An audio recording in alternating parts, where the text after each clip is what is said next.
Party decides to take shelter in a cave and rest for the night. Out of the storm, when all of a sudden, a magic door opens. And no, this isn't Gandalf playing a cute rogue trick. Someone is stealing the ponies. Ooh, oh boy, and you better believe they fall for this trap like nobody's business, even though the goblins are singing loudly.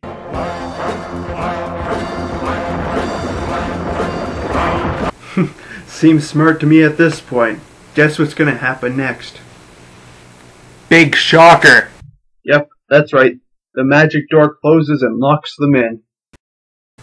Good thing they didn't take their swords or anything, you know, to defend themselves. I guess that would just make too much sense.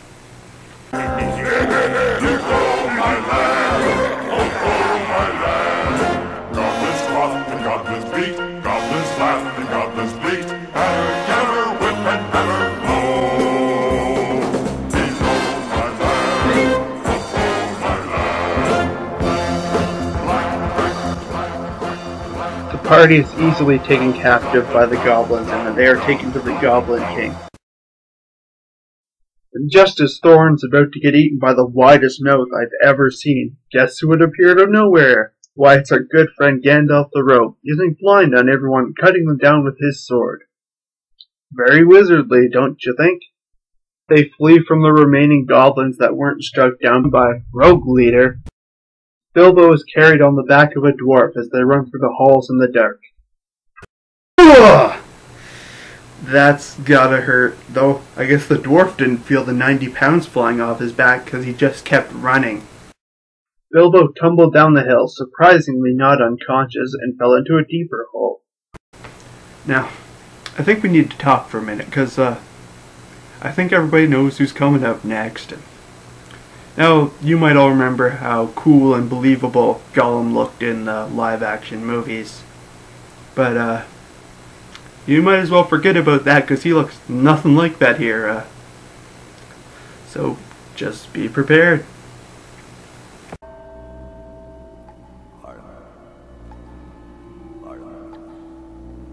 My precious. Yes, this is our Gollum. Frog man with green skin, monkey ears, and eyes bigger than 2 omnican balls. Bilbo wakes up after I'm sure what is hours after the spill he took, and finds a ring in a random puddle. Convenient.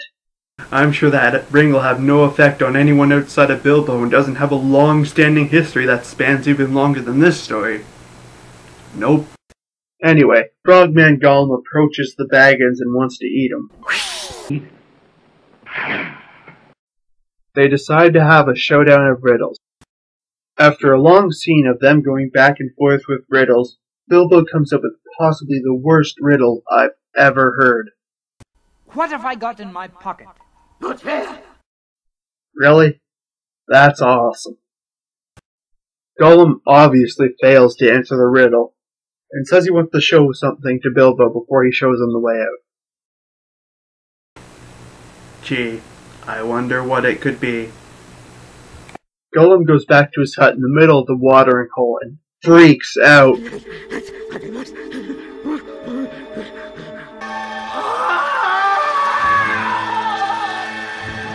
my soul!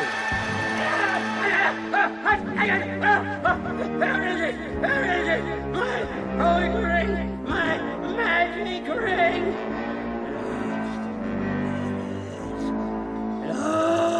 I mean, just look at him. That's extreme. Bilbo slips the ring on, and to his surprise, it turns him invisible. He uses this to follow Gollum out of the cave, and is reunited with the party of dwarves. But not long after they've all escaped, guess what happens when the sun goes down? The war! Use the goblins! 15 birds in 5 fir trees. Their feathers were fanned in a fiery breeze. But funny little birds, they had... Yes, attacked by another party of creatures. Surprised? Oh, what shall we do with the funny little things? This time it's warp riding goblins. They chase them up trees. Then Gandalf does, honestly, one of the cooler things in this movie. He takes a pine cone and uses it like a flashbang. That is awesome. I wonder if I can do that. Darn, I guess I don't have the skills of Gandalf, the level 80 rogue. The goblins then set fire to the trees, but it's okay, because Gandalf can summon eagles. Yeah. Random? The eagles set them down in an open field, for them to probably get attacked by something else. Nah, not this time. It's too early. Just wait. Let's see how long it is before they're attacked again. I'll give you a hint. It's not very long. Gandalf decides he has better things to do than to hang out with this group of dwarfs that are obviously death traps. He leaves Bilbo in charge of the group and sets off like a good rogue should. They enter Mirkwood Forest and decide it's a good time to have a musical walking montage. Roads go ever, ever on, over rock and under tree, by caves where never sun has shone, by streams that never find the sea. Oh, and remember when I asked you how long it would be till they got attacked again? Well, 3, 2, 1, spiders! Yes, they are being attacked by giant spiders in the woods, and for those of you who want to know how long it's been since the eagle saved them, it's been 5 minutes since they were attacked last time. A whole 5 minutes. I guess 14 is the new unlucky number. But it's okay. Bilbo's become a master sword fighter, I guess, and he kills the spider without even breaking a sweat. What a man. Bilbo the Awesome traveled through the forest until he found his unlucky comrades. I guess the dwarves had even less fighting training than Bilbo does. Because every single one of them is tied up, and the spider's about to chow down on Bombor, when Bilbo the Awesome puts on the ring, goes invisible, picks up the biggest rock he can find, chucks it at the spider, and kills it instantly. That's awesome. He even tells the rest of them to go on and run, and he'll finish off the remaining spiders. Now that's a man, or a hobbit. I sure hope all of Bilbo's descendants have the same luck with spiders. But because Bilbo the Awesome was gone from the party for more than 3 seconds, the whole group was kidnapped. Again!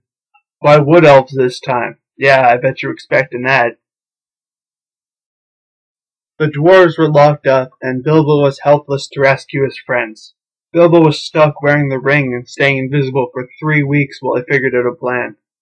I guess the Nazgul were on vacation.